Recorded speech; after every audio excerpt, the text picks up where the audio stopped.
Dover, June 2022. You're watching Border Force officers inspect a vehicle at the port, except this isn't routine. They're looking for something specific, acting on information, checking a particular shipment that crossed from Europe into the United Kingdom. They find it, 40 kilograms of Class A substance hidden in the freight, worth £4 million on the street. Two men aren't at Dover when this happens, they're elsewhere. Rajesh Bakshi, 57 years old, in Scotland. Jon-Paul Clark, 44 years old, in Liverpool. They don't know their shipment has been intercepted, don't know that within months, their fingerprints and DNA will put them in prison for nearly 20 years combined. Right now, they just know the shipment hasn't arrived. The 40 kilograms that were supposed to reach the UK market never made it past Dover. They probably think, no shipment, no evidence, no problem. They're wrong. Can you smuggle 40 kilograms and leave no trace? Here's how you move 40 kilograms of Class A substance from source to market. You use established routes, proven methods, systems that have worked before. The substance originates somewhere outside Western Europe, Afghanistan, Pakistan, regions where production happens on industrial scale, where cultivation is part of the economy, where processing facilities turn raw material into refined product ready for export. From there, it moves through transit countries, not directly to the United Kingdom. That's too obvious, too risky. Border controls between certain countries in the UK are sophisticated, tight, designed specifically to intercept this kind of shipment. Instead, through continental Europe first, Netherlands, Belgium, countries with major ports, Rotterdam, Antwerp, cities where millions of shipping containers move through annually, where massive volumes of legitimate trade provide cover for illicit cargo. These aren't random choices. The Netherlands and Belgium have established smuggling infrastructure, networks of people who facilitate movement of contraband, who know customs procedures, who understand which routes carry less scrutiny, who can arrange transport that blends with legitimate freight. Bakshi and Clark aren't organizing the entire supply chain. They're not in Afghanistan negotiating with producers. They're not the ones moving product across multiple international borders from source regions through Turkey or the Balkans into Western Europe. They're importers. Their role starts in Europe. Their job? Get the 40 kilograms from the European side into the United Kingdom. Bridge that final gap. Move the product from continental infrastructure across the English Channel into UK distribution networks. This requires coordination. Contacts in the Netherlands or Belgium who have the product ready, who can supply 40 kilograms, who work with importers like Bakshi and Clark to facilitate the final stage of transit, arrangements for transport. You don't just put 40 kilograms in the mail. This requires vehicles, freight logistics, shipping documentation that appears legitimate, methods of concealment that will survive inspection if the vehicle gets randomly checked, routes that minimize risk. Dover is the obvious port, busiest crossing point, massive volumes of traffic, legitimate freight providing cover. But that also means sophisticated detection systems. The trick is blending with the volume, being one anonymous shipment among thousands crossing daily. Timing matters. Coordinate the shipment to arrive when traffic is heaviest, when inspectors are processing maximum volume, when the probability of detailed inspection drops because of sheer numbers. Payment. 40 kilograms represents significant value. Suppliers need payment. Transport needs payment. Everyone in the chain needs compensation. This isn't simple. Can't just wire money through banks. Requires cash exchanges, or cryptocurrencies, or trade arrangements. Methods that don't create obvious financial trails. The phone data will later show this coordination. Bakshi's phone, Clark's phone, moving through the Netherlands, moving through Belgium. In the days immediately before the shipment attempts to enter the UK, they're not tourists. They're not on holiday. They're not visiting friends. They're there for business, criminal business. Organizing the movement of 40 kilograms worth £4 million. The planning happens in person. Face-to-face meetings are safer than phone calls, harder to intercept, harder to prove later in court. You meet your contacts in the Netherlands, discuss the shipment, verify that 40 kilograms is ready, agree on price, confirm the route and method of transport. Verify the timing, when it will leave, when it should arrive at Dover. You inspect the product if you're professional. Verify quality, check packaging, make sure 40 kilograms is actually 40 kilograms, that purity meets expectations, that you're getting what you're paying for. This is where the physical contact happens, where Bakshi's fingerprints get on the packaging, where Clark's DNA transfers. When you're checking quality in packaging, you handle the product, touch it, leave traces. Then you finalize arrangements, confirm payment, make sure transport is organized, make sure concealment method is solid, make sure documentation looks legitimate. Then you return to the UK. Bakshi back to Scotland, Clark back to Liverpool. Wait for the shipment to arrive. Wait for confirmation that 40 kilograms cleared Dover successfully. Wait for the product to reach distribution networks where it can be broken down and sold. But something goes wrong at Dover. The shipment gets stopped, inspected, seized. Maybe it's intelligence. Maybe European authorities passed information to UK border force about a specific vehicle or shipment. Maybe the shipping documentation had inconsistencies that triggered scrutiny. Maybe the concealment method wasn't as good as expected. Whatever the trigger, the result is the same. 40 kilograms that were supposed to generate £4 million in revenue instead become evidence. Evidence that will lead investigators straight back to the two men whose fingerprints and DNA are all over the packaging.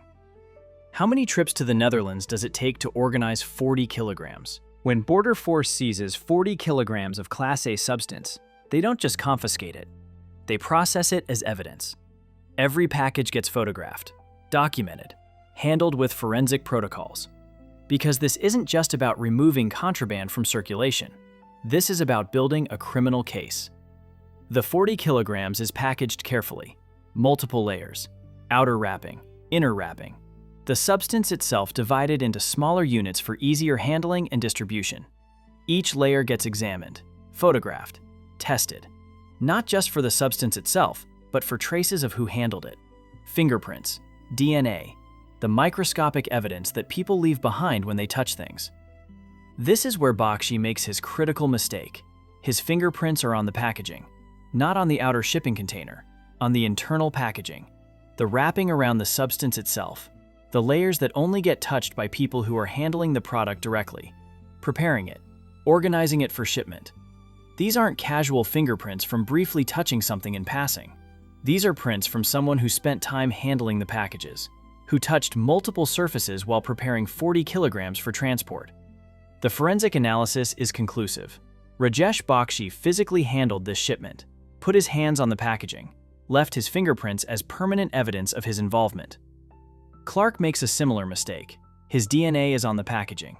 DNA can transfer in various ways: skin cells, saliva, sweat. When you handle something, especially when you're working with it, you leave traces.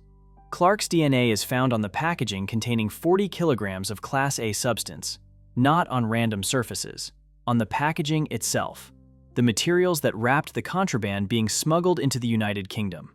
This is direct physical evidence, not circumstantial, not inferential.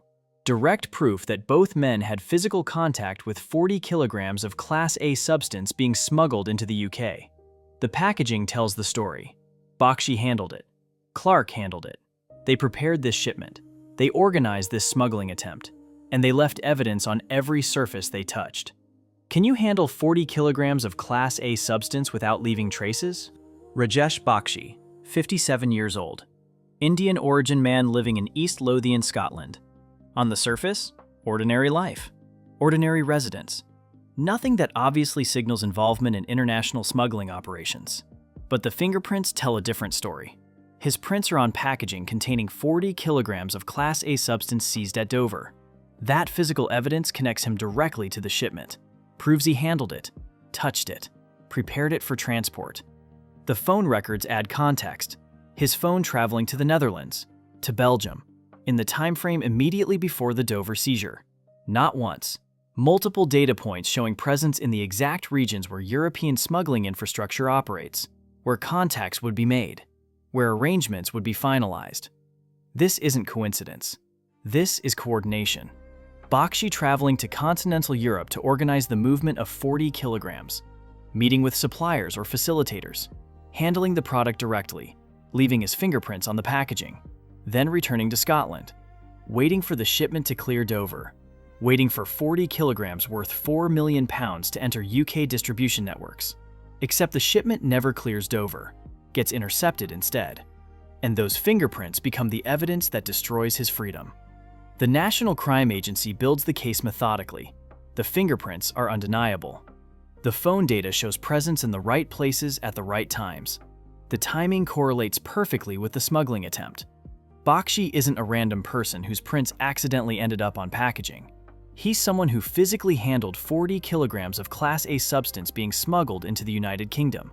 Someone who traveled to Europe to coordinate that smuggling. Someone whose role in the conspiracy is proven by physical evidence. From East Lothian to the Netherlands. From ordinary life to handling 40 kilograms. From thinking he was invisible to having his fingerprints examined in a forensic laboratory. How do you explain your fingerprints on 40 kilograms of Class A substance? Jon-Paul Clark, 44 years old, from Coney Crescent, Crosby, Liverpool. Like Bakshi, his involvement is proven by physical evidence. His DNA on packaging containing 40 kilograms of Class A substance. DNA doesn't lie. When your genetic material is found on packaging used to smuggle contraband, that's direct evidence of physical contact, of handling, of involvement. DNA transfers through touch. Skin cells shed naturally. Saliva from speaking near the packaging. Sweat from hands. When you handle something, especially when you're working with it, examining it, preparing it, you leave microscopic traces of yourself behind. Clark's DNA isn't found in trace amounts suggesting casual secondary transfer. It's found in quantities consistent with direct handling, with spending time working with the packaging, with the kind of contact that happens when you're inspecting 40 kilograms of Class A substance to verify quality and quantity. This is what happens during the coordination meetings in Europe, when you're checking the product before finalizing the smuggling arrangement. You don't just look at it from a distance, you examine it, open packages, check contents, verify that what you're paying for matches what you're getting. That's when Clark's DNA gets on the packaging, when he's in the Netherlands or Belgium, meeting with suppliers, inspecting the 40 kilograms, confirming it's ready for transport to Dover, his hands on the wrapping, his DNA transferring to surfaces that will later be examined in forensic laboratories. Clark's phone data mirrors Bakshi's pattern. Travel to the Netherlands, travel to Belgium, in the time frame before the Dover interception. The correlation is precise. Both phones in the same regions, same time frame, days before 40 kilograms attempts to cross into the UK. This isn't coincidence, this is coordination. Two men traveling together or separately to the same locations for the same purpose. Two men, both traveling to the same European regions, both in the same time frame, both leaving physical evidence on the same shipment of 40 kilograms. This isn't parallel coincidence, this is coordinated activity, partnership, joint enterprise in smuggling Class A substances into the United Kingdom. Clark's role complements Bakshi's. Together, they organize the importation, travel to Europe, make the necessary arrangements, meet the suppliers, inspect the product, confirm transportation logistics, handle the 40 kilograms, leaving DNA and fingerprints that will later condemn them. The division of labor isn't clear from public evidence. Maybe Bakshi handles financial arrangements while Clark manages logistics. Maybe one has the European contacts while the other coordinates UK distribution. Maybe they work as equals, both involved in all aspects. What's clear, they work together. Both travel to Europe. Both handle the shipment. Both leave physical evidence. Both are equally involved in attempting to import 40 kilograms worth £4 million. The relationship between them isn't documented in detail. How they met, how long they've worked together, whether this is their first smuggling attempt or just the first one that got caught. Criminal partnerships often develop through networks. Someone knows someone. Introductions get made. Trust gets established through smaller operations. Then you move to larger shipments. 40 kilograms represents significant investment and risk. You don't do that with someone you just met. This suggests established partnership, history of working together, proven reliability in previous operations. But the evidence proves they worked together on this operation. Both traveled to the same places. Both left physical evidence on the same shipment. Both were involved in attempting to import 40 kilograms worth £4 million, from Liverpool to Belgium, from ordinary address to international smuggling, from thinking DNA is invisible to having it analyzed as criminal evidence. From believing that if the shipment never arrived, there would be no evidence, to discovering that the shipment itself became the evidence that destroyed their freedom. How do you explain your DNA on packaging containing 40 kilograms? The investigation doesn't start with Bakshi and Clark. It starts with 40 kilograms seized at Dover. Border Force makes the interception, secures the shipment, hands it to the National Crime Agency for investigation. The NCA doesn't just want to seize contraband. They want to identify everyone involved in bringing it to the UK, build cases, make arrests, secure convictions. The forensic analysis begins, every surface examined, every package tested, looking for fingerprints, DNA, any trace evidence that might identify who handled this shipment. The results come back, fingerprints on the packaging, DNA on the packaging. But these aren't random unknowns. They're profiles that can be compared against databases. Rajesh Bakshi's fingerprints match prints in the system. Jon-Paul Clark's DNA profile matches records. Now the investigation has targets, names, people to investigate. The phone analysis follows. Standard procedure in modern criminal investigations. Examine phone records, track movements, identify patterns. Bakshi's phone data shows travel to the Netherlands, to Belgium, immediately before the Dover seizure. Clark's phone data shows the same pattern, same destinations, same time frame. The pieces connect. The physical evidence proves they handled the shipment. The phone data proves they were in Europe when the shipment was being organized. The timing proves it's all connected to the same operation. Senior Investigating Officer Jules Harriman leads the case for the NCA. The evidence is comprehensive. Fingerprints, DNA, phone locations, timing correlation. Everything points to the same conclusion. Bakshi and Clark conspired to import 40 kilograms of Class A substance into the United Kingdom. They traveled to Europe to organize it. They handled the shipment directly. They left physical evidence on the packaging. The arrests follow. Bakshi taken into custody in Scotland. Clark arrested in Liverpool. Both are charged with conspiracy to import Class A substances. The evidence is strong. The forensics are undeniable. The case proceeds to trial. When physical evidence connects you to 40 kilograms, what defense remains? Canterbury Crown Court. The trial. Bakshi and Clark both plead not guilty. They're going to fight the charges, force the prosecution to prove its case. The prosecution presents the evidence systematically. The 40 kilograms seized at Dover, the forensic analysis showing Bakshi's fingerprints and Clark's DNA on the packaging. The phone data showing both men traveling through the Netherlands and Belgium before the seizure. The evidence is substantial. Direct physical proof of handling the shipment. Digital proof of being in the right locations at the right times. Clark's defense attempts something remarkable. An explanation for his DNA being on packaging containing 40 kilograms of Class A substance. The jumper defense. Clark claims his DNA got on the packaging through indirect transfer. A friend borrowed his jumper, wore it. Somehow that friend's wearing of Clark's jumper resulted in Clark's DNA ending up on packaging containing 40 kilograms of contraband. This is what he expects the jury to believe. Not that he handled the shipment, not that he was involved in smuggling, but that through an elaborate series of coincidences involving borrowed clothing, his DNA ended up exactly where it would be if he were guilty. The prosecution's response is straightforward. This isn't just DNA in isolation.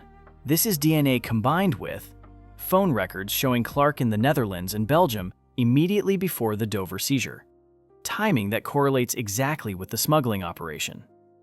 DNA on packaging in amounts consistent with direct handling, not secondary transfer. The connection to Bakshi, whose fingerprints are also on the same packaging. The jumper defense requires the jury to believe that all of these factors, the DNA, the travel, the timing, the connection to Bakshi, are just elaborate coincidence, that Clark had nothing to do with 40 kilograms of Class A substance, despite his DNA being on the packaging and his phone being in Europe at exactly the right time. The National Crime Agency's assessment is blunt.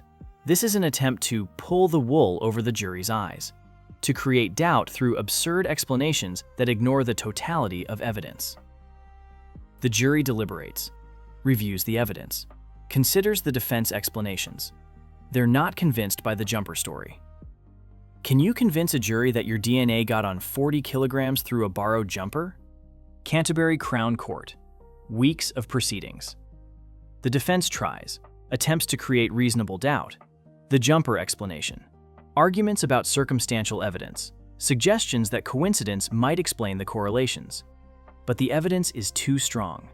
When fingerprints, DNA, and phone records all point to guilt, what can reasonable doubt accomplish?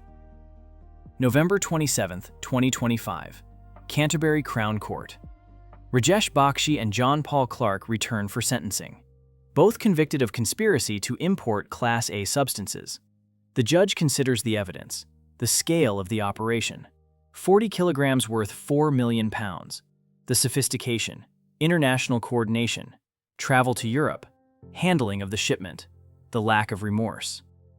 Both fought the charges, forced a lengthy trial, presented implausible defenses that insulted the jury's intelligence. Rajesh Bakshi, 10 years imprisonment. Jon-Paul Clark, 9 years imprisonment. 19 years combined. For attempting to smuggle 40 kilograms worth 4 million pounds.